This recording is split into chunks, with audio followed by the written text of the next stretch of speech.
Hi there, my name is John X. This is the Near Weekly Podcast.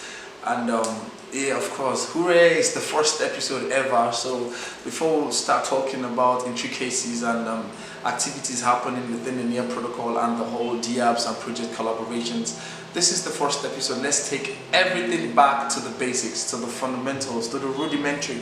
So first off, the Near protocol is a high-performance blockchain. But before I go ahead with that definition, let's talk about what the blockchain is. So I know it might sound boring to you guys because probably you must have heard this a couple times over, but let's go over it once more. So a blockchain is just a record-keeping technique that makes it very, very difficult for external forces or a third party to compromise, because a blockchain actually works on the basis of a DLT, which stands for distributed ledger technology. What this means is that every node within a network that is hosting the blockchain code actually has the administrative privilege and right to keep a record of all the transactions happening within that network hosting the blockchain. So the whole idea of blockchains is still does correlate with the concept of Web3, which is the current digital shift happening in the digital world, in digital space, the internet. So Web3, a whole lot of people find it a little bit difficult to come to terms with what Web3 is. So a very, very simple definition of what Web3 is would be that it's an open source architecture for the internet where people no longer post content on a platform that helps them store their content and be in control of their content, or might censor it.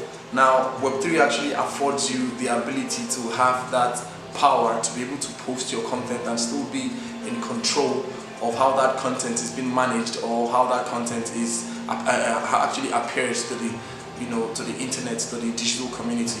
So basically, Web3 is just the simple definition for Web3 will be internet liberty for you, me, everybody in the world.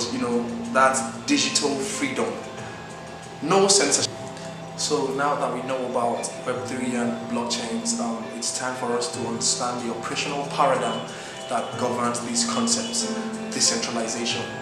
So decentralization, just like the word implies, is just a transfer of control and decision making from a centralized authority to a distributed network of individuals. So from a centralized authority, this authority that is centralized can be an individual, it can be a group of people, it can can be a business actually. So it's a transfer of control and decision making from decentralized authority to a distributed network of people and individuals. So the decentralization can be seen in the operational intricacies of blockchains and the Web3. And an application of decentralization is in DAOs. I don't know if you've heard about DAOs, but they're a big thing now. DAO stands for Decentralized Autonomous Organization, and it's a group of people that operate together, that work together according to the rules programmed on a smart contract, which is then hosted on the blockchain. So a DAO actually works on a blockchain because blockchains are the basis of decentralization, and so DAO is decentralization, decentralized autonomous organizations. And let's quickly talk about the smart contract. The smart contract, like it implies, it's a contract actually. It's a term of engagement between two parties, right? So a smart contract is just a digital form of a contract, but this time around, instead of having humans or lawyers or legal systems and frameworks get to handle the security of this engagement, now a smart contract actually brings that security of engagement into the blockchain. So a smart contract is just an autonomous obligation of clauses that are written in code and hosted on the blockchain. Alright, so the Near protocol is a typical example of this, because the Near protocol is a high-performance blockchain that leverages on three characteristics, which makes it stand out within the crypto space. These main three attributes are speed and affordability, scalability, and mass adoption. So let's get to talk about speed and scalability. The Near blockchain is optimized in a way to make transactions on its network very, very fast. And coupled with this attribute is the cheap gas fees that is incurred during transactions within the blockchain. So it's like an opportunity and it's like a leverage for creators who want to mint their NFTs or other tokens on the blockchain to actually leverage on this affordability compared to other blockchain platforms. So in a nutshell, compared to other blockchain platforms, the NEAR protocol is super affordable. So let's talk about security and scalability. The NEAR blockchain is a very secure blockchain platform, and at the same time it's scalable. This reason is because it uses a unique sharding technique called Nightshade.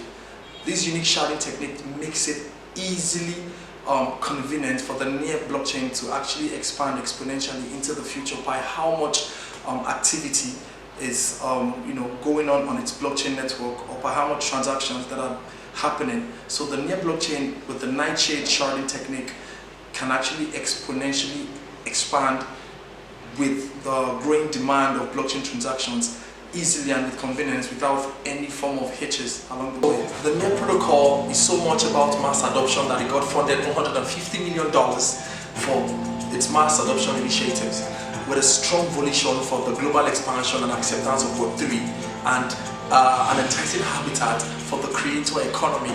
The NEAR blockchain seeks to push the frontiers of Web3 and crypto savviness to ordinary lay people who might not really be tech savvy or nerds. An example of this manifestation is the NEAR wallet address. Normally, crypto wallet addresses actually have a hexadecimal code, which is usually very difficult to remember, techno jargon. But the NEAR wallet makes it easy to have a NEAR wallet address that you can remember, because it allows you to configure this NEAR wallet address to your name. So probably my name is Philip. I can make my NEAR wallet address Philip.NEAR. So far, I'm the first person to claim that NEAR name. This is one of the massive initiatives that makes NEAR stand out because of its mass adoption initiative. So with an army of decentralized applications and DeFi extensions hosted on the NEAR blockchain, coupled with a unique sharding technique called Nightshade, which the NEAR protocol uses for its database optimization, the NEAR protocol is poised to make giant strides within the nearest future. No pun intended.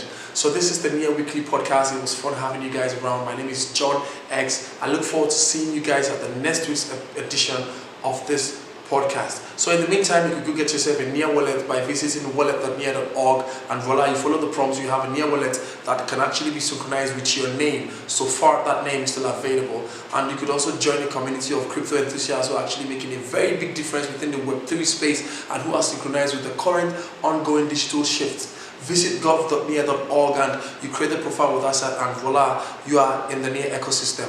A whole lot of beautiful and bountiful things are bound to happen to you if you're a creator, if you're a contributor, if you're an enthusiast. Peace in the meantime.